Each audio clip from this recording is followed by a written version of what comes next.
За Bloomberg-ийн Макро форумд үлдсэн тавханд маш их баярлалаа. Ер нь нэг панелаар ярилцах гэсэн гол сэдв гэх юм бол сүүлийн үед гарч байгаа өрнөж байгаа асуудлууд бас хэтэрхий Монгол улсын хувьд гэх юм бол ойрхон юм шиг мөртлөө бид нар бас тэрэнд хангалттай хэмжээний анхаарал тавьж чадахгүй байна уу гэсэн тийм анзаараад байгаа. Одоо хамгийн сүүлийн жишээгч Оросын улбаны улсад тавьсан хориг байна. Тэгээд дээрэс нь одоо Хятад Америк нэгдсэн улс хоёрын хооронд болзошгүй худалдааны дайн яаж Монголд нөлөөлөх юм, Солонгосын хогийн асуудал Монголд яаж нөлөөлөх юм гэх мэтчлэн маш олон асуудал байгаа. Тэгээд тэрийг бас зүгээр ер нь хэр мэдээлэлээр хангалттай хэмжээгээр хөндөж ярихгүй байна уу да. Яг зүгээр нөө салангад олон үйл явдал болоод байна гэдгийг хэлэхээс биш яг бүгдийг нь базаад эн чинь Монгол улсад ямар хэрэгтэй юм бэ? Манай эдийн засагт ямар нөлөөтэй юм бэ гэдэг талаар бас хангалттай хэмжээнд хөндөж чадахгүй байна уу да гэсэн ийм сэдвийн хүрээнд ярилцъя гэсэн. Тэгэхээр хамгийн анхны асуудал мэдээж одоо гендрийн асуудлыг маш чухалчлаад аваад үзэхлээр зүгээр энэ жилийн хувьд таны дөрөвний хэлдгээр Монгол улсын эдийн засагт бидний хангалттай хэмжээнд одоо том зургаар харах юм бол хөндөж чадахгүй байгаа, анхаарч чадахгүй байгаа тэр үнцэг юу вэ? Эдийн засагт. За тэр анхаарал тавих ёстой үнцгийн тухайд гэвэл мэдээч хэрэг эдийн засгийн маань ерөнхий гүйцэтгэл байдал бол сайн байгаа. Бидний төсөөлж тооцоолж байснаас бол илүү сайн гарсан байгаа. Тийм учраас өнөөдөр бид нэр хурцгсан байгаа өндөрлөг буюу хурцгсан байгаа амжилтаа ярихаас илүүтэй цаашдаа яавал улам илүү сайн байх вэ? Эдийн засгаа яавал илүү одоо өргөн хэмжээнтэй далайцтайгаар тэлэх вэ гэдэг талаас нь харж үзэх хэрэгтэй болов. Тийм учраас өнөөдөр эдийн засгт байгаа сайн зүйлүүдийг ярихаасаа илүүтэйгээр одоо учирч болзошгүй эрсдлүүд нь юу байгаа юм те? Гадаад талаасаа ямар хүчин зүйлүүд байна уу? Дотоод талаасаа ямар хүчин зүйлүүд байна уу гэдэг талаас нь бас онцгойлж анхаарах юм бол бид цаашдаа одоо энэ тулгарч болзошгүй байгаа эрсдлүүдийг илүүтэй сайн даван туулах боломж олдох юм болов. Яг үүнтэй холбоотойгоор саяны таны ярьсан одоо гадаад орчинд болж байгаа энэ янз бүрийн одоо улс төрийн шин чанартай үйл явдлууд бол мэдээч хэрэг манай Монгол улсын хувьд бол зайлшгүй ач холбогдолтой зүйл байгаа. Бид нэр зохих хэмжээнд одоо юунд анхаарал хандуулах хэрэгтэй гэж бодож байна л да. Яагаад тэгэхээр Монгол улс маань өөрөө одоо зүүн өмнөд Азийн бүсд хариалагдаж явдаг. Тийм учраас Хятад улс байна. Хойд Солонгос улс байна, манай хойд хөрш Оросын холбооны улс байна. Энэ бүх улсуудад болж байгаа эдийн засгийн төдийгүй улс төрийн одоо ач холбогдолтой үйл явдлуудад бол бид нар мэрэгжлийн төвшөнд те гадаад бодлогын төвшөнд одоо маш тийм одоо нарийн мэдрэмжтэй байдлаар хандах хэрэгтэй байгаа юм л да. Тийм учраас сая манай Дэлхийн банкнаас зүүн өмнөд Азийн эдийн засгийн тойм гэдэг одоо тайлангаа олон нийтэд танилцуулсан. Үүний хүрээнд бол яригдж байгаа гол эрсдлийн шин чанартай асуудал гэх юм бол зайлшгүй одоо энэ худалдааны дайн гэж нэрлэгдээд байгаа. Хятад Америк хоёр улсын хоорондын одоо худалдааны гэрээ хэлцэлтэй холбоотой асуудлууд байна. Дээрээс нь сүүлийн 1-2 сарын хугацаанд маш их эрчимжиж байгаа хойд Солонгос улсын гадаад бодлогын асуудал байна те. Энэ бүхнийг одоо манай Монгол улсын хувьд хөршийн талаасаа төдийгүй энэ бүс нутгийн одоо нэг гишүүн орны хувьд яаж харж үзэх юм бэ? Ямар шохон байдлаар оролцох вэ? Ямар шохон байдлаар одоо өөрснөөхөө эрсдлийг үүнтэй холбогдуулж тооцох вэ гэдэг талаас нь бодох хэрэгтэй байна л да. Таны хувьд? Тийм. Манайх чинь бол нөгөө үн тодорхойлдог субъект биш шүү дээ. Үн хүлээж авдаг price takers гэж ярьдаг тийм ээ. Тэгэхээр энэ гадаадд өрнөж байгаа үйл явдлууд бол биднэрт бол өгөгдсөн л гэж ойлгож тэр маань жоохон ямархуу янзын боломж биднэрт бүрдүүлэхээ эсвэл ямар занал одоо учруулж болох юм бэ гэдгийг л урдчлан харж л тооцоол хэрэгтэй л дээ. Гэхдээ тэр бол болдгоороо болно. Бид нар бол тэр процессуудад нь бол нөлөөлж чадахгүй. Гэхдээ мэдээд авчихсан байхад бол бид нар өөрсдөө жоохон ямархуу янзын алхмууд хийж болох вэ гэж тэрний нэг сөрөг одоо үр дагавар байт юм бол эффектийг нэрээ зөөлрүүлэх бололцоонууд бол гарч ирж байгаа юм. Энтэй уялдаа холбоотойгоор Насим Талиб ч нэг хар хүн гэдэг нэг ярьчихсан шүү дээ. Огт тооцоолог, огт бодогдоогүй гів гинт гараад ирдэг. Тэгээ гарч ирэхдээ тэрний үр дагавар нь болох тэр бүр хамаг ямиг үнцээр нь өөрчлөлт ичдэг зүйлийг бол хар хүн гэж томьёолоод байгаа. Тэр хар хунгаас ч гаднаас хар зан гэж нэг нэр томьёо байгаад байгаа. Өөрөөр хэлэх юм бол энэ нэг өрөөнд дотор хар зан байна гэдгийг бүгдээрээ мэдж байгаа боловч ерөнхийдөө хараад байгаа боловч хэзээ ч тэрийг тоодгүй. Яг гэвэл би тэрийг тоох сонирхолгүй байгаа байхгүй юу? Харах хүсэл байхгүй, сонсох хүсэл байхгүй. Хүн чинь ер нь өөрөө нэг тийм сонин амт өөрийнхөө хүсээгүй юмыг ердөө сонсдгоо, хүсээгүй юмаа ердөө олж хардггүй. Уул нь тэр нь байгаад байдаг. Тэгсэн мөртлөө би хүсэхгүй байгаа учраас ердөө тэрийг олж харахгүй байгаа юм л да. Тэгэхээр тэр нэг өөрийнхөө сэтгэхгүй тэр нэг одоо загварт баригдаад нөгөө болж байгаа нүдэн дээр ил байгаа процессуудыг олж харахгүй байгаа нэг тийм юмнууд харагдаад байна. Тэгээ тэр хүрээнд дотор юу харагдаж байна вэ гэхээр бол нэг том зүйл зүгээр миний л ойлголтын хүрээнд шүү дээ. Юу вэ гэхээр бол энэ хоёр хөрштэйг одоо чухам яаж харьцах ёстой юм. Ер нь яах ёстой юм бэ гэдгээ бид нар бол одоо энэ 28 жилийн хугацаанд бол ер нь ойлгоогүй үдий болтол явж ирлээ. Уул нь бол томьёоллууд нь бол бүгд байж байгаа. Сайн хөршийн харилцаатай байна, идэвхтэй байна, бла бла бла гэд бүх юм нь байж байгаа боловч яг чухам энэ маань тодорхой амьдрал дээр хурж ирээ, тодорхой асуудлууд руу ороод ирэх дээр яаж боож байгаа юм бэ гэдгийг одоо болтол бид нар томьёолж чадахгүй. Хятад улс бол агуу том эдийн засгийн улс төрийн хувьд ч гэсэн айгүй хүчрэх гүрэн болчихлоо гэдгийг нь бол бид нар мэдээл байгаа. Дэлхийн улс гүрнүүд чинь далаагаар дамжаад л хятадын зах зээл дээр л очих гол ирмэлцлээд байгаа шүү дээ. Тэгээд далаад гарцгүй бид нар чинь гэж ярьдаг. Тэгтэл үнийн хэрэг дээр бид нарт бол далаад хэрэг байхгүй бид нар чинь хэл залах. Тэгэхээр энэ боломж чинь одоо бид нарт ямар хөө янзын мөгөөд байгаа юм. Яагаад бид нар энийг ашиглаж чадахгүй байгаа юм. Юун саад болоод байгаа юм бэ гэдгээ бол бид нар ердөө одоо болтол ойлгож томьёолж чадаагүй байж байгаа. Оросын холбооны улсын эдийн засгийг аваад үзье. Монгол улсын эдийн засаг бол Оросын холбооны улсын эдийн засгаас одоо үндсэндээ хамаарахгүй шахуу байж байгаа шүү дээ. Хэрвээ нефт бүтээгдэхүүнийг тооцохгүй бол жишээлбэл манай экспорт чинь 3-5% байна уу? Тэр хавцал байж байгаа. Үндсэндээ манай хувийн сектор бол Оросын эдийн засггүйгээр оршин тогтноод болоод байгаа. Тэгэхээр энэ маань одоо ингээд цаашдаа ингэж яваад байх юм уу? Эсвэл одоо тэнд бас бололцоо байгаад бид нар тэрийг ямар байдлаар ашиглах гэдгээ мэдэхгүй байна уу? Тэдний бодлого чухам юу юм, бидний бодлого маань юу юм бэ гэдэг. Энэ бүх юмнууд олж харахгүй байх шиг байна. Тэгэхээр энэ хоёр хүчин зүйл бол манай эдийн засгийг шууд тодорхойлж байгаа хоёр гол хүчин зүйлээ гэж би хэлэх гээд байгаа. Дээрээс нь нэг зүйлийг хэлэхэд бол энэ шинжлэх ухааны техник технологи гэж нэг одоо хүн болгон ярьж байна. Ажил 4 дугаар авс бол хэмэл оюун ухаан, Internet of Things гэл ингээл бүгд ярьж байгаа. Одоо ер нь намтаа болгон л ярьдаг болчихсон шүү дээ. Тэр үгийг хэрэглэхгүй бол тэнийг болж харагдчих гоо тэгээд яриад байгаа. Гэтэл тэр маань чухам өнөөдөр манай амьдрал дээр яаж бууж байгаа юм бэ гэдгийг бол бас төсөөлж байгаа хүн алга. Нэгэн тал тэр чинь ирээдүйн мөн юм бол тийшээгээ бүгдээрээ явж байгаа юм бол манай боловсролын систем маань ямар байгаа вэ? Ерөнхий боловсролын систем, их дээд сургуулиуд маань ямар хуу янзтай байгаа вэ? Эрүүл мэндийн салбар маань ямар хуу янзтай байгаа вэ гэдгийг бол ердөө олж харж ярихгүй энэ дэр бодлогын чанартай юмнууд ярихдаггүй байгаа.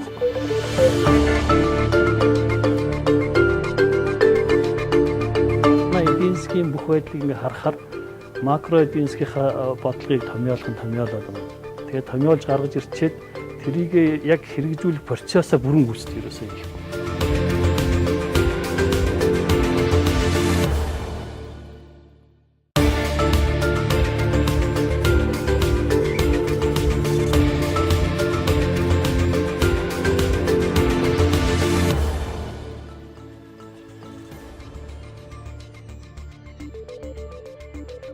Таны хувьд хараад үзэхээр гадаад орчин болсон үйл явдлаас ер нь хамгийн их дотоодтойгоо холбочмоор санагдсан тэр зүйл юм. Энэ дээр л ер нь бид нар их нухацтай сайн бодох хэрэгтэй байна да гэж. Тэгэхээр сая ярьлаа гадаад орчин бол бидний оролцоо ер нь баг байхгүй. Тэгэхээр нэгэн тэр үүсэж байгаа хөдөлгөөн өөрчлөлтийг бид нар яаж өөртөө ашигтай байх вэ гэсэн энэ хувилбарыг л илүү сайн бодох юм байна. Жишээлбэл үүдгээ Оросын холбооны улс хойд Солонгос тавьсан хоригийн үед манайх одоо яаж бас илүү тэр бүтээгдэхүүнүүдийг гаргахгүй бүтээгдэхүүнийг орлох үүсэ гэдэг юм зарим нэг хэсгийг орлуулж чадхаар тийм зүйлүүдийг гаргах юм боломж байсан уу байсан баг. Ялангуяа бид нар уул уурхай салбарынхаа бүтээгдэхүүний хувьд тийм зах зээлийн бас орон зай үүсч эхэлсэн шүү дээ. Тэрийг олж авч хэрэгжүүлэх боломж байсныг нэг төдийлөх сайн ашиглаагүй юм шиг санагдаад байна. Мэдээгүй юу эсвэл хүсээгүй болов. Тэрийг одоо би мэдэхгүй байна. Одоо удирдлагад бол их ухаантай хүмүүс гарсан гэж бодоод байгаа шүү дээ. Их хурл маань, засгийн газар маань. Тэгэхээр тэд нар маань тэрийг харахгүй байх гэж байхгүй, мэдэхгүй байх гэж байхгүй. За зориуд мэдэхгүй байсан, харахгүй байсан тийм юм байсан уу гэдгийг хэлж мэдэхгүй байна. Яг энэ боломжийг ашиглаад явсан бол манай эдийн засаг бас харьцангуйгаагүй тогтвортой тэг айхтар хүндрэл рүү орчхооргүй байдлын тэр гарч ирсэн үе шүү дээ. Уг нь бол хямрал гэдэг айхтар болохооргүй. За тэрийг ашиглаж чадсангүй. Одоо эргээд одоо нөгөө нөхцөл байдлуудын зөвлөвч эхэлж штэ. Ялангуяа хойд Солонгосын улс төрийн байдал зөвлөрүүд эхлэнгүүд төр чинь хоригууд нь алга болж эхэлнэ. Тэнд гаргаж ирж исэн юмнууд ямар ч гэсэн цуслагдаж эхлэх байхаа хоригно. Ингээд бид боломжоо алдсан юм байна гэдэг юм асуудал. Тэгээ манай эдийн засгийн бүх байдлыг ингээ харахаар макро эдийн засгийнхаа бодлогыг томьёолох нь томьёолоод байгаа юм. Тэгээ томьёолж гаргаж ирчээд тэрийг яг хэрэгжүүлэх процессоо бүрэн гүйцэд ерөөсөө хийхгүй. Дундаас нь дахиад нэг айхтар цоо шин гэдэг юм шин санаанууд гаргаж ирээд нэмж хийгээл. Тэгэхээр зэрэг үр дүн авцалтайг болчиход байгаа юм шиг харагдаад байгаа. Тэгэхээр ингээ харахаар одоо хөл суур муутайхан шиг ийм эдийн засаг бий болчихвол хөөсөрж гаргаж ирэл ганц гарч ирж байгаа юм байвал тэрийг бүгд хошуурч орж гаргаж мөнгө олох төлөө оролцоод тэгээ эргээд нөгөө яг суурин дээр шингэж байгаа хэсэг нь байхгүй. Ялангуяа суур гэдэг бол одоо микро эдийн засгийн тэр аж ахуйн нэгжүүдэд төлөвшөж тогтож байгаа нөхцөл нь ерөөсөө бага болчиход байна. Зүгээр Японы засгийн газраас энэ хэрэгжүүлж байгаа арга хэмжээг ингээд аваад үзэхээр гадагшин жижиг дунд үйлдвэрээ дэмжихийн тулд тодорхой хэмжээний хөрөнгө оруулалтуудыг дэмжлэгүүдийг өгч эхэлж байгаа. Энэ бол нэлээд яваад эхэлсэн. 2016 онд байгуулагдсан манай хоёр орны хооронд эдийн засгийн хилцээрийг ашиглаад эхлэхийг бол манад боломж маш их нээгдээд эхэлж байна. Тэгтэл одоо яагаад орж ирэхгүй болохгүй нэ гэхээр зэрэг нэгдүгээр манай одоо компаниуд өөрснөө яг тэдэнтэй харьцах хэмжээний тийм төлөвшил бий болж чадаагүй. Өөрөөр Японы компанитай харилцаа төлөвшөөд явъя гэхээр нэгдүгээр үйлдвэрлэлийн хүчин чадал нь хүрэхгүй байна. Тэгсэн мэтлээ гадаад яг Японы зах зээл рүү гарыг гэж байхаа ярьдаг. 1-2 удаа том нийлүүлэлт хийгээд үргэлжлэх тэр процесс нь алхалж байна. Тэгэхээр зэрэг яаж тийм компаниуд харьцах вэ? Тийм ээ? Доктор шүүсэл байхгүй, тэгээд эд үтсэн байхгүй ийм байдал болчихжээ. Энэ утгаараа бид нар гаднаас олж ирж байгаа макро эдийн засгийн тэр бодлогыг хэрэгжүүлэх явцдаа суур хөлөө сайн бэлдэж чадмаар юм байна л гэдэг л ийм л асуудал руу орчдөг. Миний зүгээс харахад нэг иймэрхүү юм байна. Таны хувьд бас Японд байгуулсан нөгөө чөлөө хөдөлтөний хэлцээрэг бас их зөв сэдв багт яг тэгэхээр нэг харамсалтай тоо байгаад байсан. Тэр нэг талаас их боломж юм шиг байгаа. Юу гэхээр Япон улстай чөлөө хөдөлтөний хэлцээр зурснаас хойш аливаа нэг улсын эдийн засгийн 5 жилийн дотор 2 дахин өсөж байсан. Одоо бид чинь баг 2 жил боллоо шүү дээ. 3 жил болсон. Тэгээд эдийн засаг 2 дахин өсгөх гэхээр бас асуудалтай юм шиг байна. Иймэрхүү боломжийн ашиглагч юмуд бас маш олон байх шиг байна тийм үү? Тийм боломж ашиглах дээр одоо жишээлх юм бол буцаад нөгөө таны асуусан асуулт руу орё гэж бодож байна л да. Одоо хойд солонгос улсын хувьд гээд сүүлийн 2 жил 2 сарын турш бол маш идэвхтэй бодлого гадаад бодлого явуулсан гэдэг нь яг юугаар харж байгаа гэхэд хөрш орнуудтайгаа яаж харьцаж байна, өмнө ямар чимээг байсан улс байсан бэлээ те, ямар хоригт орсон байсан бэлээ. Тэгээ манай Монгол улсын хувьд бол гол одоо эдийн засгийн маань одоо хөдөлгөөрч хүчин зүйл нь сүүлийн 2 жилийн байдлаар бол нүүрсний экспорт болчиход байгаа шүү дээ. Тэгтээ зэрэг 2016 онд Монгол улсын нүүрсний экспорт яагаад тийм их огцом гинт өссөн бэ гэдэг шалтгаан нь хойд солонгос улс өөрөө нүүрсний экспортын хоригт орчихсон.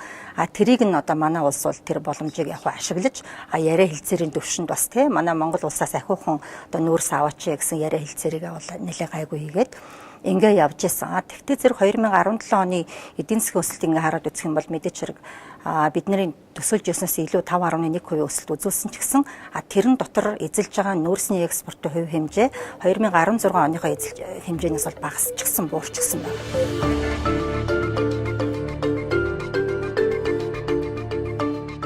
Бүгд найрамдах Хятад ард улс 2017 оны 2 дугаар сард хоцлонгосын эсрэг худалдааны хориг тавьсны дараа Монголын нүүрсний экспорт тасралтгүй өсч 6 дугаар сард оргил үедээ буюу 406 сая тонн болж байсан.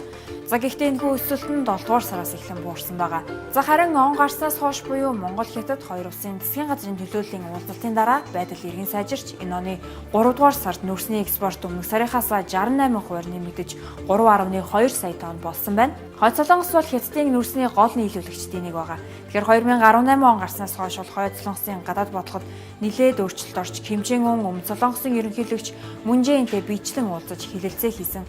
Үүнээс гадна 6 дугаар сард Америк нэгдсэн улсын ерөнхийлөгч Дональд Трамптай уулзах тов болол хэдийнэ гараад байгаа. Энэхүү уулзалтын үр дүнд хойд солонгосын эсрэг тавьсан эдийн засгийн хоргийг зөөлөх, эсвэл бүр цуцалж магадгүй гэсэн хүлээлт бас үүсээд байгаа юм. Тэгэхээр энэ тохиолдолд хойд солонгос дахин Хятадд нүүрсээ нийлүүлж эхлэх юм аа. Тэгтээ зэрэг энэ ерөөсөө яг нөгөө бүсийн хэмжээнд одоо эдийн засгийн нөхцөл байдал дээр нь улс төрийн байдал яаж өөрчлөгдөхөөс тодорхой хэмжээгээр манай бас эдийн засгийн гүйцэл хамаарат байна шүү дээ. Тийм учраас 2017 оны сүүлийн улирал дээрээс нь 2018 оны эхний 3 сараар манай Монгол улсын нүүрсний экспортын хэмжээ бодит хэмжээгээрээ үнийн дүнгээрээ аль нь бол буурч явж байгаа. Тэгэхээр энэ сүүлийн саруудад одоо хойд солонгос улсаас явуулж байгаа яриа хэлцээр улс төрийн болон нөгөө талаас нь одоо эдийн засгийн холбоотой яриа хэлцээрүүд давхар авч ирж болж байгаа шүү дээ. Жишээлх юм бол Хятад улсад хийсэн одоо дээд хэмжээний уулзалт байна. Хойд солонгосын ерөнхийлөгчийн тийм ээ. Энэ үеэр бол яригдсан асуудлууд бол бид нэр анхаарахгүй, анзаарахгүй өнгөрч боломгүй.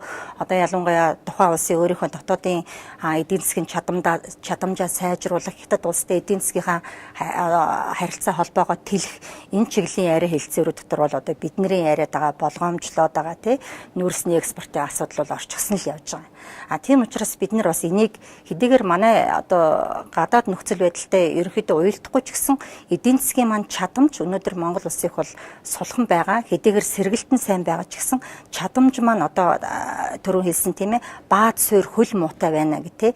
Энэ маань өөрөө сулхан байгаа учраас бид нар өссөн өсөөгөө одоо гадаад тийм дэлхийн болон одоо бүс нутгийн хэмжээнд явагдаж байгаа иймэрхүү асуудлууд ерөөс анхаарал хандуулад тэрнтэй одоо уялдсан бодлогын маневрууд аягүй сайн хийж явмаар байгаа. Нөгөө талаас одоо бид нар дэлхийн эдийн засгийн өсөлтийг ярихаар ерөөсөө ганцхан Хятад улсыг л ярьж байна.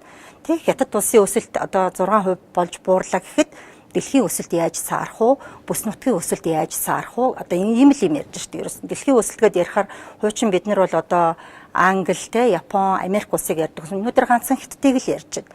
Дотоодын нэрэлт нийлүүлэлтийг нь харьцаа ямар байх нь одоо хөрөнгө оруулалтын хэмжээ ерөөсөө ганцхан Хятадын тухай ярьсаар гал бүтэн хэдэн өдрийн хэмжээнд одоо ярьсаар гал дуусгаж байгаа байхгүй юу. Тийм учраас манай Монгол улсын хувьд бол Хятад улс маань өөрөө бодлогын макро бодлогын түвшинд маш том одоо шилжилт хийж байгаа сүүлийн 2 жилийн турш тийм. Энэ нь эхлээд Хятад улс болохоор гадагшаа хөрөнгө оруулалт хийх маягаар эдийн засгаа өсгөж ирсэн. Одоо ер нь бол 9-өөс дээш хувиар өсөж ирсэн шүү дээ.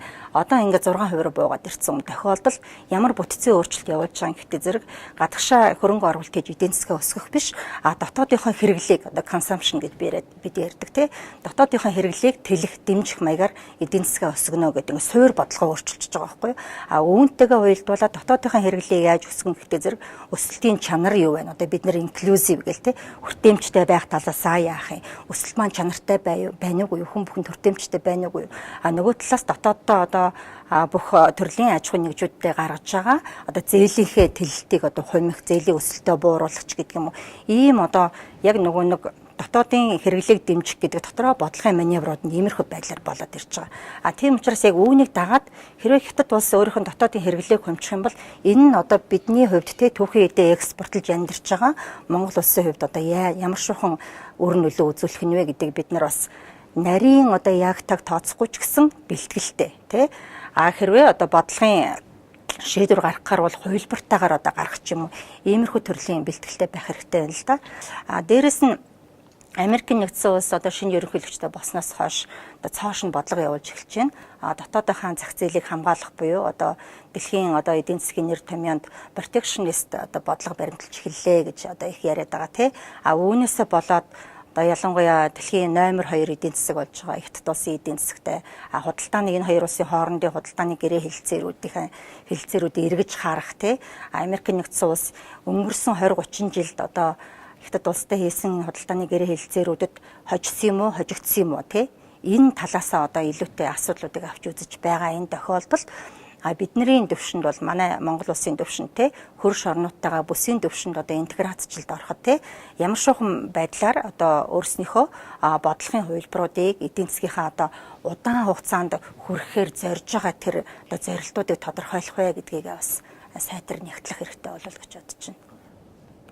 Тийм зөвхөн саяны ярьсан юм дээр хэлэхэд бол дараагийн нэг том багц асуудал бол тухайлбал одоо энэ бүс замын асуудал байж байна. Маш том төсөл дэлхийн 60 хэдэн улс орныг хамраад одоо энэ чинь юу вэ гайхамшигтай төсөл ирээд байгаа шүү дээ. За тэр төсөл бүрийн хэмжээгээр хэрэгжүүл одоо тэгээд сайн л үз. Тэр Пакистан тэр урдуур дамжаад ингэж явдаг юм байна. За манай орны хувьд тэр бүс чинь жоохон ямар хөө энэ зэр зам чинь яах вэ гэж Орос Хятадыг холбосон нэг замын тухай асуудал яригдаад байгаа шүү дээ. Тэгэхээр энэ дээр бид нар одоо жишээ нь ямар бэлтгэлтэй байгаа, ямар ажил хийж байгаа юм бэ гэхээр гадаад харилцааны яамн дээр нэг нэг хүний төвшөнд л байлуу да, нэг хэлцийн хажуудч байлуу нэг юм байгуулад эхлэж явж байсан, сүүлдээ нэг жоохон тийм бүтц маягийн юм бий болгох гэж оролцсон. Тэгтэл таг болчихсон. Тэгээ энэ маань одоо жоохон ямар бодлого. Энэ дээр нэг идэвхтэй бодлого гэдэг маань юу юм бэ гэдэг нь бол огт харагдчихгүй байх ч та. Гэхдээ энэ бол асар том бололцоо. Асар том бололцоо. Тэгээ энэтэй уялдаа холбоотойгоор бид нар бас сургамж авах хэрэгтэй юм л да. Бид нар чинь 90-ад оноос эхлээл одоо манайхаар дамжуулаад тэр нэг газын хоолоогоо тавиад өрхөөж, нефтийн хоолоогоо тавиад өрхөөж гэл янзаар үзээд байсан. Эцсийн дүндээ юу болсон бэ гэхээр бол манжуураар дамжаад явчихсан, казахаар дамжаад урагч байгаа ингээд явчихсан байх ч. Юу болсон, яасан юм. Энд нөлөөлсөн фактор юу байсан гэж. За биднээс хамаарсан юмнууд байгаа. Гэхдээ дэлхийд өрнжүүлсэн факторуудыг бид нар бас тооцох хэрэгтэй байхгүй. Тухайлбал Украин руу, Оросын холбооны улс Европ руу гаргах нефтээ, газаа бол Украинаар дамжуулж явуулж ирсэн. Тэгтэл тэр Украины бодлого нь өөрчлөгдөх дээрээ тэр газопровод тэр одоо юм чинь бол аюултай болчт юм байна. Ер нь бол энэ бол нэг зөв шийдэл биш байх шүү гэд. Тэгээ Украины урдуур нь Туркаар дамжуул, Болгараар дамжуулж явуулах гэсэн болоо Туркаар дамжуулаад одоо нэг шин хоолой нэг. Северный поток гэдэг хойгуур нь дамжуулж, Балтийн тэнгисээр дамжуулж бас нэг юм хийгээд явж байна. Тэгээ тэрийг хийх гэхтэр чинь Герман одоо жишээ нь сая Америкт очичоод бүүн асуудал ярьж байгаа дэрлээ шүү дээ. Нөгөө Америкууд нь хориг тавьчихад Оросуудтай тэггүй шүү гэдэг тийм байхгүй шүү. Бид нар бол энийг явуулна шүү гэж хэлж байгаа жишээтэй. Тэгэхээр тэнд болж исэн явдал энэ Орос Хятад хоёр манайхаар хоолой дамжуулах явдалтай хэр зэрэг уялдаатай байсан. Яаж нөлөөлөх байсан бэ гэдгийг бол тухайн үедээ бас харж нэг зах цухаас нь дурдчихсан хүмүүс бол байж л байгаа. Гэхдээ тэрийг бол хэн ч сонсоогүй. Дараагийн нэг том одоо төсөл байж байна. Азийн хөрөнгө оруулалтын банк гэх тийм ээ. Инфраструктур эдийн засгийн хөрөнгө оруулалтын банк гэх. Тий. Мундаг юм 2-3 жилийн өмнө яриад мундаг юм байгуулчихсан шүү дээ. Манайх чинь баг анхны үүсгэн байгуулагч нарын нэг байгаа. Тэн дотор бид нар чухам ямар орон зайтай юу хийгээд явж байгаа гэхээр өнөөдөр бас л юм сонсогдохгүй л байгаа байхгүй. Гэтэл Монголын эдийн засгийн ерөнхий цар хүрээ хэмжээг нь аваад үзэхэд бол одоо Азийн хөгжлийн тэр Азийн хөрөнгө оруулалтын банк юм уу эсвэл зам бүс гэдэг энэ нэг төсөл за ишээ ганц 2 хон төсөл байхад л баг л одоо суг үсгээд аваад явчих юмнууд байгаад байгаа байхгүй. Тэгэхээр хаана юу болоод байна? Одоо ил харагдаж байгаа юмнууд байна. Ил харагдахгүй бас болцсохгүй юмнууд хаана юу байна вэ гэдгийг бид нар бас давхар бодож л байх л шаардлагатай юм л да. Тэгэхээр дахиад тэрийг боддог тэр нөгөө институт юм нь хаа байна, юу байна вэ?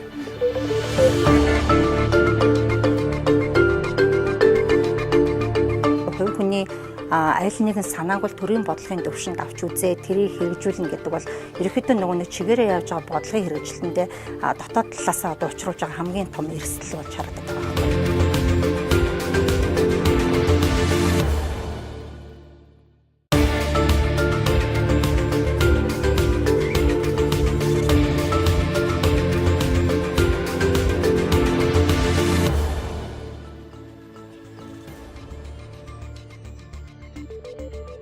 Сүүлийн хэдэн сарын туршид маш их өөрчлөлтүүд бол гарч ийн л доо.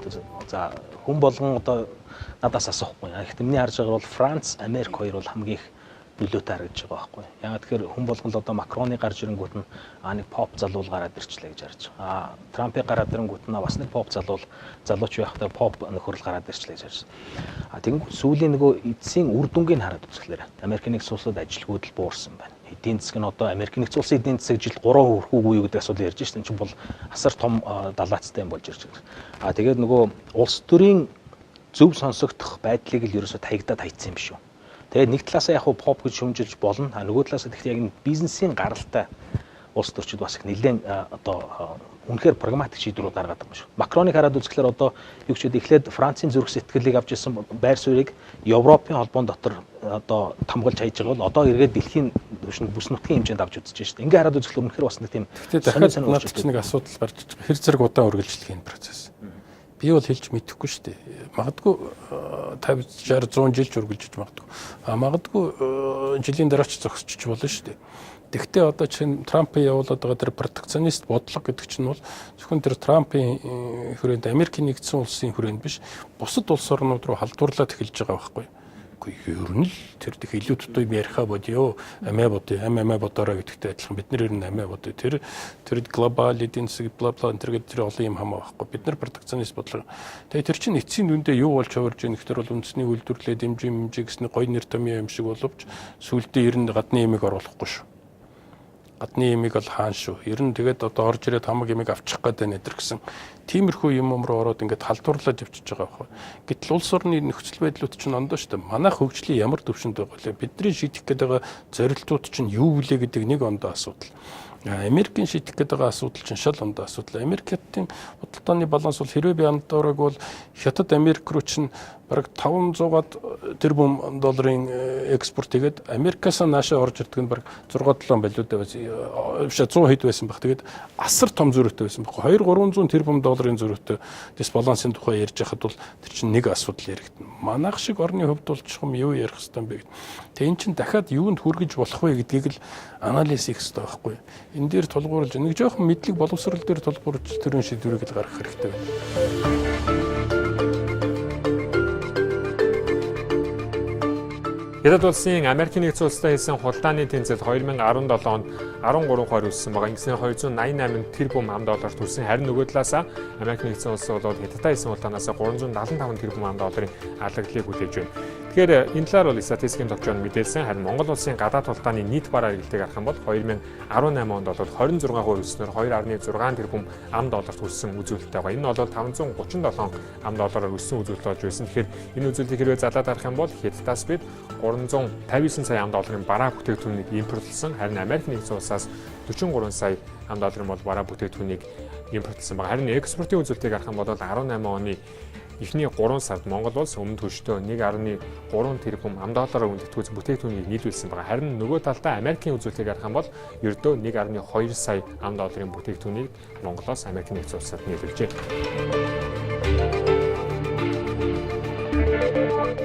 Одоо жишээлбэл зүгээр маш товчхон тавхан хариулаад явахгүй. Яг тэгэхээр энэ бол нөгөө бидний ярьсан хүрээний сэдвийн хүрээнд бол нэг тийм асуудал байна шүү дээ. Юу гэхээр за яг ингээд мэдээж зааж байгаа зөвлөж байгаа хүмүүс бол байгаа. Төрийн төр засгийн хэмжээнд эдийн засгийн одоо зөвлөх талаасаа ч гэдэг юм уу. А гэхдээ яг юун дээр очиод тэр гадна ажиглалт одоо тэр академик суур одоо зөвлөгөөд нь бүгдээрээ яг төрийн бодлого болоод эсвэл монголчуудын позиц болоод явах хэрэгтэй ингээд гацчаад байдаг. Яг юун дээр гацчаад байдаг. Яг бодтой эрэлт бол байхгүй. Яг тэгвэл шийдвэр гаргаж байгаа хүн хэрэггүй байхгүй. Шийдвэр гаргаж байгаа хүн өнөөдрөөр л амьдрах хэрэгтэй. Өнөөдөр таалагдах хэрэгтэй, өнөөдөр зөв юм ярих хэрэгтэй, өнөөдөр одоо гал унтраас нь шийдвэрээ гаргах хэрэгтэй. А энэ гал унтрааж байгаа шийдвэр чинь жилийн дараа ямар эффекттэй байх вэ? 5 жилийн дараа юунд хүрэх вэ гэдгийг бол тэднэрт бол тооцох чадалж байхгүй, хүсэлж байхгүй. Тооц нь алдаад байгаа учраас буруугаар ойлгуулаад бас халдхан тий. Миний бодлоор л ерөнхийдөө нөгөө төрийн бодлого хувь хүний ч юм уу одоо аль нэгэн тий субъектийн шин санаа хоёрын хооронд ерөөсөө ялгаа байхгүй болчлоо гэж хараад байна л да. Хувь хүний талаас харж байхад бол төрийн бодлого гэдэг бол ерөөсөө залгамж халаатай. Тэгээ сегмент одоо элемент нэг бүрчлийн ингээд нарийн тодорхойлогдсон. Тэр төрийн бодлого хэрэгжүүлэх явцад ухарч болно тий. Хоёр алхам ухраад нэг алхам одоо урагшилт юм уу эсвэл нэг алхам ухраад хоёр алхам урагшилт юм. Энэ бүх зүйл байж ах хэвээр. Гэхдээ тэр бодлогын залгамж халаа ирээдүйн хойчтой хүрэх одоо тэр замнал нь бол ингээд явж ах хэвээр байхгүй. Гэтэл ингээд манайд бол бодлого гэж тодорхойлцоод байж тал гинтхэн нэг ухаантай хүн ч юм уу гарч ирэл гинтхэн шин санаа яриад хувь хүнийхээ дотроо одоо их олон жил хадгалагдчихсэн нэг аюу тийм брайт одоо тий амар ухаантай санаагаа яриад тэрийг одоо нөгөө хэрэгжүүлэх гэдэг ингээд явцдаг. Тийм учраас миний хэлэх гээд байгаа юм юу вэ гэвэл ерөөхдөө бол нөгөө хүнд бол санаа байж болно тий. Гэхдээ тэрийг одоо хувь хүний аль нэгэн санааг бол төрийн бодлогын төвшөнд авч үзээ тэрийг хэрэгжүүлнэ гэдэг бол ерөөхдөө нөгөө нэг чигээрээ явж байгаа бодлогын хэрэгжилтэндээ дотоод талаасаа одоо учруулж байгаа хамгийн том эрсдэл болж харагдаад байгаа байхгүй. Тийм ч сүүлийн одоо 8-12 жилийн туршид ингээд ээлжлээд явагдаж байгаа кабинетийн бүтэц байна. Засгийн газрын одоо богино дунд урт хугацааны бодлогуудыг харж байхад бол миний харж байгаагаар удаан хугацааны бодлого нь бол байж байна. Уг нь бол тодорхойлцсон байна. Гэтэл удаан хугацааны бодлоготой хүрэх тэр богино болон дунд хугацааны бодлого бол хамгийн ихээр өөрчлөгдөж байна. Хамгийн ихээр олон янзын санаанууд орж ирээд бидний зорж исэн тэр бодлогын маань хүчийг сааруулж байна тий. Одоо зөв чиг маань одоо хаашаа гэдэг нь тодорхойгүй болж байна гэж л хэлмээр байна л да. Яг судлаачид эрх баригчдын хоорондын холбоо бол үнэхээр сул байна. Яг тогтцсон бие даасан судалгааны институтууд яг олон байна л да. Тодорхой чиглэлүүдээр судалгаа авч байна. Гэхдээ тэдний санхүүжилт нь өөрөө яг тогтвортой биш. За яаж игээд нэг судалгааны санхүүжилт олчих гээд энэ тэндээс цөм юм аваад байгаа юм л да. Тэр учраас яг нэгдсэн юу гэдгийг уялдаа холбоотой тийм судалгааны баримт нэг талаасаа гарахад бас хэцүү өндөрлүүд бий.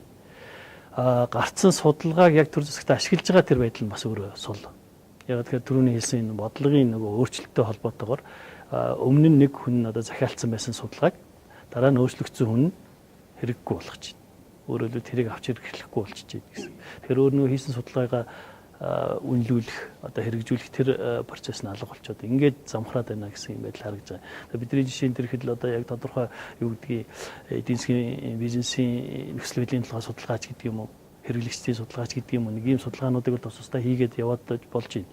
Тэрийгээ яг хүргэхээр нөгөө авч одоо би яг энэ чинь бодлогодоо ийм талаас нь тусахыг да гэсэн тийм хүсэл эрмэлзэлтэй гэх юм уу, тийм хүн энэ хоор байна. Нэг талаас тэгж алддаг даа. За нөгөө талаасаа бол яг түрүүний хэлсэн юу яг залгамж холбооны тухай асуудал. Энэ залгамж холбоо нь яг бичиг цаасан дээр яг тогтоод ирсэн байх үгүй л ингээ харахаар заримдаа байгаад байгаа. Гэтэл хэрэгжүүлэх шатандуугаа тэр нөгөө одоо эрхтэн гэдэг юм уу албан тушаалтан байн өөрчлөгдчихдөг. Жишээлбэл юу гэдгийг одоо бид нар нэг жахагийн төсөл хэрэгжүүлэл ингээл явдаг л да. Тэгээд хүний нөөцийн хөгжлийг хөгжүүлэхдээ ийм зүйлүүдийг хийнэ гэл ингээл яригдсан үүдэг. За тэнгууд улс сонгуулийн дараа нөгөө хариуцж исэн өөрчлөгдсөн. Очоод шинээр тайлбарлана. Дахиад шинээр тайлбар дөнгөж ойлгож итэл эргээл дахиад харахад одоо дахиад нөгөө хариуц нь өөрчлөгдсөн байж байна. Одоо ингэхээр зэрэг нөгөө бид нар явах гэж байгаа цаашаа явах биш эргэж ухаж тайлбарлаж нөгөө хүндээ ойлгуулж аваа зөвхийг нь олоод чиглүүлэх гэж итэл нөгөө хугацаанд тусч.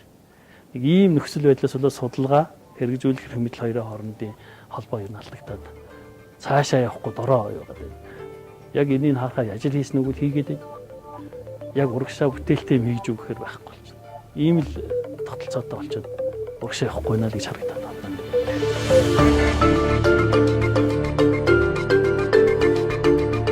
19 оноос бол эдийн засгийн өсөлт маань одоо өнөөгийн байдлаас бүр илүү сайжрах нэ гэсэн юм тооцсон.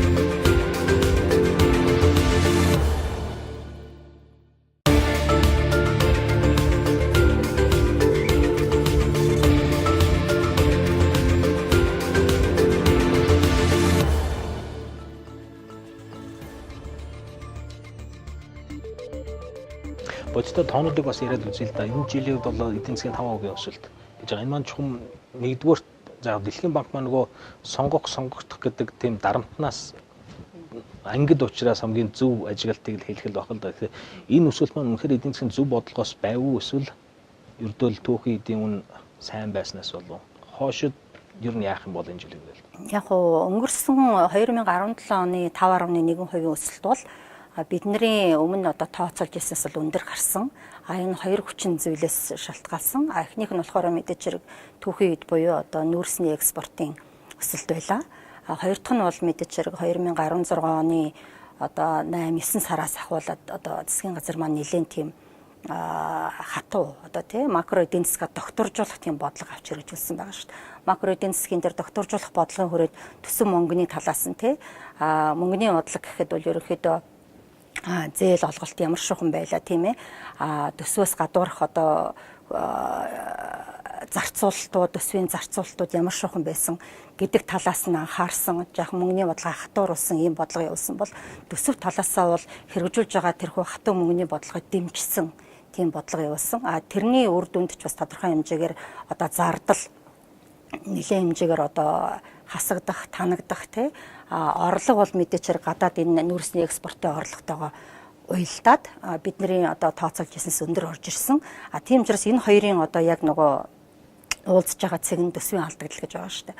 2016 оны эцсээр бол дотоодын нийт бүтээгдэхүүний 17% тэнцэх тийм төсвийн одоо алдагдaltaй байсан бол 2017 оны сүүлээр бол 1.9% болтлоо. Энэ алдагдлын хэмжээ буурсан. Тийм учраас тэгтээ зэрэг иймэрхүү хэмжээний алдагдал буурахын нь болохоор орлого талдаа бол яг биднээс тий манай түүхийн эдийн экспорт эрс сайжирсантай холбоотой боловч зардал бууруулах нь болтойгоо зэрэг өөрөө эргээд нөгөө засгийн газраас баримтлсан нэлээд тийм чанга хатуу тий төсвийн сахилга батыг сайжруулах, хэрэггүй зардлаа танах тэр бас бодлоготой холбоотой гэж бид үзэж байгаа. Цаашаа 2018 19-20 за одоо дунд хугацааны хувьд аваад үзэх юм бол манай байгууллагын зүгээс 2018 онд бол 5.3 орчим хувийн өсөлт үзүүлэх буюу болов гэж тооцоолж байгаа. Гэхдээ эндээ одоо assumption буюу гол нөгөө өгөгдлүүдээ бид нар яг өнөөгийн одоо энэ гадаад зах зээл дээрх түүхийн эдийн үнийн тогтвортой байдал үргэлжлэн тийм ээ гадаад зах зээлийн тааламжтай байдал үргэлжлэн дотооддоо энэ засгийн газрын зүгээс авч хэрэгжүүлж байгаа макро эдийн засгийн бодлого бол тий цаашдаа үргэлжлэн эдийн засгийн шинтгэлүүд, татварын шинтгэлүүд, зардлын шинтгэлүүд үргэлжлэн гэсэн иймэрхүү эерэг төсөөллөөр бол бид нар 5.3% төсөөл өсөлт гарна гэсэн тооцоолол байгаа. 19-20 оны хувьд бол 6.4 6.5% болж нэлээд өндөр гарнаа. Энэ нь юутай холбоотой гэж үзэж байгаа гэхээр гадаадын шууд хөрөнгө оруулалт ялангуяа одоо энэ оюутлогын төслийн 2 дахь шатны одоо бүтээн байгуулалт эхлэхтэй холбоотойгоор орж ирж байгаа хөрөнгө оруулалтын хэмжээ бол эрс өснө.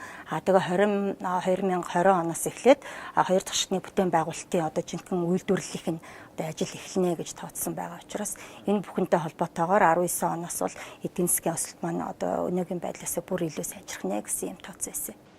Хэрвээ ямар нэгэн байдлаар одоо нэг хар хөнгөн эффект гарчихгүй болов. Тэгээ хар хөнгөн эффект чинь байна л да. Хаана юу байж болох вэ гэж. Одоохондоо яг энэ тренд хадгалагдаад явал нэг иймэрхүү сценаар байж болоод байгаа.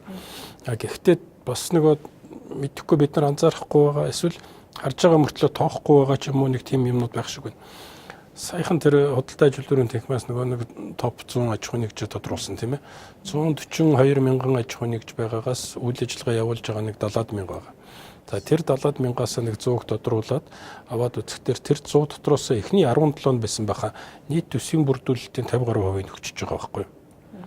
Тэгээ яг үндсэндээ бол одоо бид нэр тэр 10 хэдийн ачаал өнөөдөр цалинтай, хөлстэй, орлоготой амьдралтай л одоо явж гин гэсэн үг шүү дээ. Тэгтэл чинь ямар юм харагдаад байна гэхээр энэ 17 маань ингээд цаашаага явж чадах нь уу чадахгүй. Эсвэл энднэрийгээ барьж аваад одоо ингээд совдлоо дуусгах юм уу яах юм.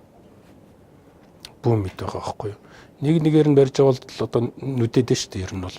Нэг нэгээр нь авсрал сони хэвлэл тэгэл янз янзаар тэр атэг анч нүдэж явах шиг байна. Тэр бусд газрууд нь бүгдээр л нүдэж явах шиг байна л да. Тэгээд нэг нэгээр нь авсраад ингээд нүдэд байхад бол ерөнхийдөө цаадаа ер нь болидо яар шиг ийм юмтай зуралдаж ингэж явж яснаас ер нь амиа бодож явал дээр юм болов гэсэн. Нөгөө нэг том юм бодож том юм харж явж байгаа нийгмээ чирж байгаа эдийн засгээ чирж байгаа том аж ахуйн нэгжүүдээ ингээд ад үзээд эднэрлүүгээ дайраад авах юм бол ер нь 5.3-д бид нар хөрхөө 6% төрхөө гэдэг асуудал өөрөө ирэхгүй л гарч ирээд байгаа байхгүй.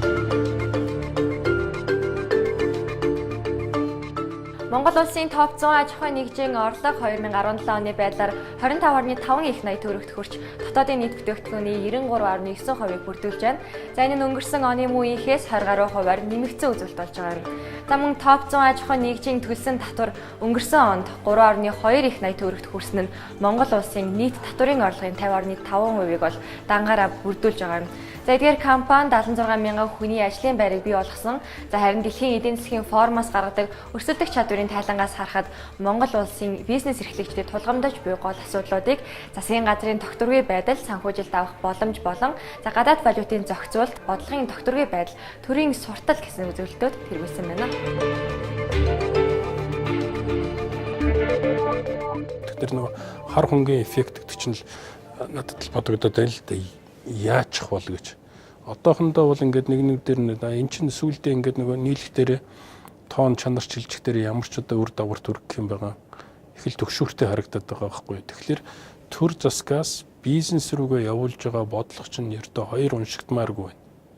Элдв янзын гой нэр томьёон дотор халахвчлаад энэ бизнесээ сүйтгэмээргүй байгаад байгаа. Хэрвээ хариуцлага тооцох гэж байгаа бол чи тэр төрийнхөө албан тушаалтнуудад тооцоо. Газар өгсөн бол нэг төрийн албан тушаалт нь л газар өгсөн байж таараа шүү дээ. хүн өөрөө дураараа очиод газар булаагаад авчих тийм болцоо өнөөдөр Монгол улсын төвшөнд бол байхгүй. Авилгалаа авсан байд юм уу, эсвэл 10 бүрийн хаалга байд юм уу, эсвэл танилтал байд юм уу, ямар нэгэн байдлаар л тэр төрийн нэг албан тушаалтан л гарын үсэг зурж ижил газраа өгсөн байж таар. Тэгвэл тэр хүнтэйгээ эхлээд хариуцлага тооцсон. Тэр төрийн эрх ашгийг хамгаалаа сууж явах ёстой. Бодоод сууж явах ёстой байсан таваарч яагаад энэ үйлдэлийг хийсэн? Тэр үнтэйгээ эхэлж хариуцлага тооц. Төрийн албатайгаа, төрийн албанд ажиллаж байгаа хүмүүсийн чанар чансаатай хариуцлага тооц. Тэгээд дараа нь тэр хувийн сектор руугаа үнэхээр хууль мөл зурцсан байт юм бол орох ёстой байхгүй. Гэтэл манайд өнөөдөр чинь энэ чинь эсрэгээр явчихдаг шүү дээ. Эхлээд ямар нэгэн асуудал гарах юм бол хувийн сектороо барьж аваад багал зурдаад зодч нүдэд унгааж хайчихад тэгээд яг жинхэнэ хариуцлага хүлээх ёстой байсан нөгөө нэг төрийн албан тушаалтан сайд дарга нарч байт юм уу, газар хэлтсийн дарга нарч байт юм уу, хаанасаа хаалгач нь гэдэг тэр нэг нөхдүүд байт юм уу. Тэд нар чинь ердөө ямар ч юм хоргүй. Тэгээд тэд нар албан тушаал дээр байгаа 3 жил болчиход 2 жил болчиход фармагаа дүн тэлгэж аваад тэгээд албалаад өгч.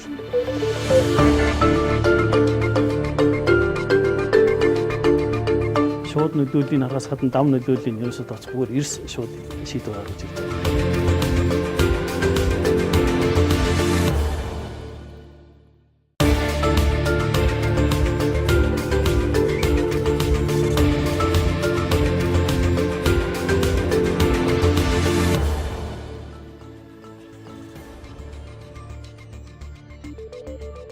Бас их сонин тоонууд ажиглагддаг болчих юу гэхээр сая эдийн засгийн өрсөлдөх чадрын судалгааны төгс гаргасан тооны гэхээр уг нь Монголын эдийн засагт гадаадын хөрөнгө оруулалт маш чухал мөртлөө тэрийг хариуцсан агентлагийн сүүлийн 20 жилд нэрийг нэмүү, байршлыг нэмүү, харьяаллыг нэмүү ямар нэгэн байдлаар 20 удаас олсон байна гэж байна. 2 жил тутамд ингээд өөрчлөлт байсан байгаа байхгүй. Тэгэхээр энэ маань нөгөө бодлогын залгамж чанар ч юм уу эсвэл одоо нөгөө гүйцэтгэл нь ямар хувь гэдэг нь шууд автоматар л харагдчихлаа юм л да тийм ээ. Тэгээд дөрөвний хэлдгээр таны хэлдгээр 17 аж ахуй нэгж нийт татварын бүрдүүлэлтийн талаас илүү хувийг нь бүрдүүлсэн явж байна.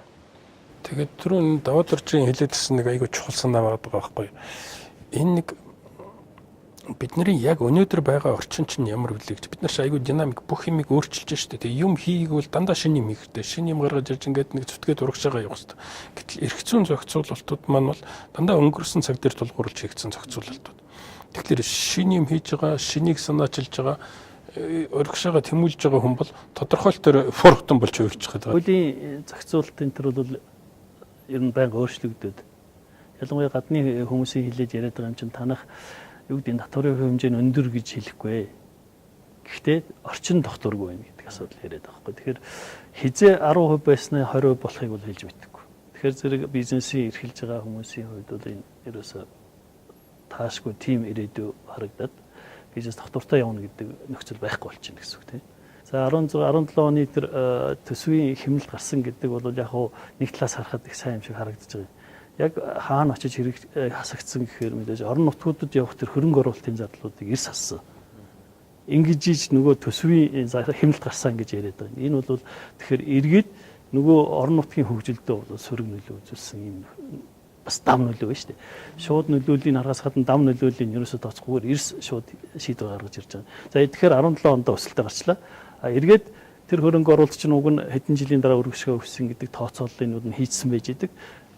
Дараагийн жилдээ тэр нь гарч ирэхэргүй боллоо. Ийм л сөрн үзнэ. Надад ч айгүй гоё жишээ бол одоо энэ нөгөө нэг сүүлийн үед яриад байгаа. Энэ жил бол одоо бүх сургуулиудын асуудлыг шийднэ. 200 хэдэн сургууль байгуулна гэдэг. Тэг чинь уул нь 17 онд барих хэрэгтэй байсан сургуулиуд байхгүй. 16 онд байсан сургуулиуд байхгүй. Хийгдэг учраас 2 жилийн дараа гарч ирээд одоо тэрийг хийнэ гэж. Гэхдээ тэр чинь бас бүгдийг хийгээч үгүй ч бүүмэд.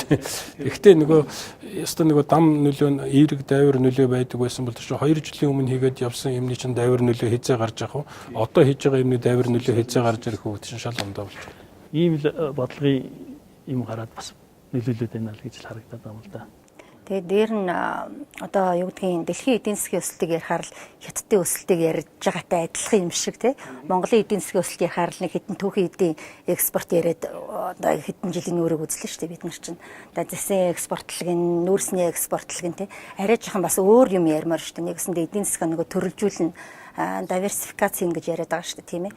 Төрөлжүүлнэ гэдэг одоо манай улсууд юу гэдгийг уул уурхайтайгаа өрсөлдөх хэмжээний мал аж ахуйн салбар, газар тариалан, аялал жуулчлал эдэргээл яриад байна л да. За тэрийг байг гэхэд одоо ядаж энэ уул уурхайн салбараа дотор нь жаахан төрөлжүүлмээр байна. Одоо өсөлтийг юу гэдгийг зэс нүүрс гаргадаг бол өшөө одоо түүхийн эдийн тий энэ өсөлтийг уул уурхайн салбар дотор нь яаж төрөлжүүлмээр байгаа юм бэ гэдэг талаас нь бас нэгдүгürt бодож үзмээр байна л да. Яг тэгэхээр олон улсын жишгээр бол уул уурхайн салбар гэдэг бол нөгөө хөрөнгөөр зодож хийдэг техник технологи тэрүүгээр зодож хийдэг хүн цөөхөн ажилдаг ихэвчлэн техник машин одоо механизм тиймээр ажилдаг ийм одоо capital intense гэж ярьдаг л да ийм салбар гэж байдаг а тэр утгаараа ерөнхийдөө эдийн засгийн одоо өсөлтөнд үзүүлж байгаа нөлөө ялангуяа ажлын байр талаасаа хүмүүсийг ажилтаа орлоготой болох талаасаа бол айгүй бага нөлөөтэй салбар гэж үздэг байна л да олон улс. Гэтэл манай Монголд энэ эсрэгээр өнөөдөр нөгөө биднэрт энэ цөөхөн түүхий эдээ экспортод гаргах шаардлагатай дэд үтц нь бол тэр болгон байхгүй байна. Одоо шороон замаар засмал замаар ингээ машинуудын хүчээр л ерөөхдөө энэ хэдэн түүхий эдээ экспортынхаа асуудлыг шийдэж шít. Тэгтээ зэрэг энэ одоо машин тээвэр ч юм уу үүнийгээ дагаад ажиллаж байгаа хүний тоон өнөөдөр уул уурхайн салбар маань технологи одоо технологид суурилсан одоо машин механизм суурилсан салбар гэхээсээ илүүтэй нөгөө олон ажлын байр бий болгодог оюутлын үйлдвэртэйг өрсөлдөхүйц хэмжээний ажлын байр бий болгодог болчихсон уг нь бол human capital одоо intense биш capital intense гэж ярмаар байна шүү дээ гэтэл бид нар чинь нөгөө нэг ажлын байр олноор нь бий болгодог хөнгөн үйлдвэрүүд үйлчлэгээний салбарууд юу вэ тэднэртэйгээ өрсөлдөхүйц хэмжээний олон тооны хүнийг ажиллаар хангадаг ийм чиглэлийн ийм салбар болчихсон байна. Гажууд л ерөнхийдөө яг ийм байдлаар илэрч байна л да. Тийм учраас юуны төрөнд одоо яг дэлхийн нийтийн жишгийг дагая гэх юм бол шаардлагатай байгаа тэр дэд үтсээ бид нар барьж байгуулмаар байна.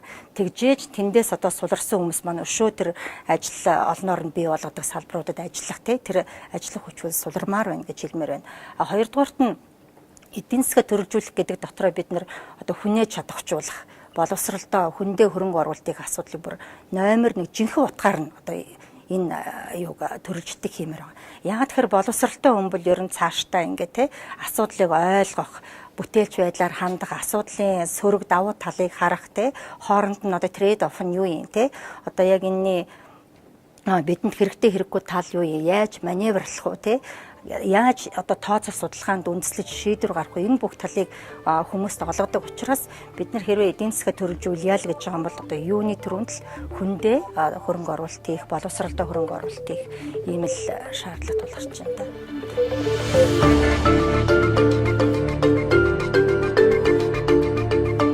Тэгээд зарим нэг юм бол үнэхээр өндөр одоо тэр Америкаас бүр ухаан алт маршрут тэр хөөх танах юм өндөг юм уу Европын гайхан маршрут тийм өндөр төвшөнд орчихсон. Суур нь болох тэр хүү нэгдэл.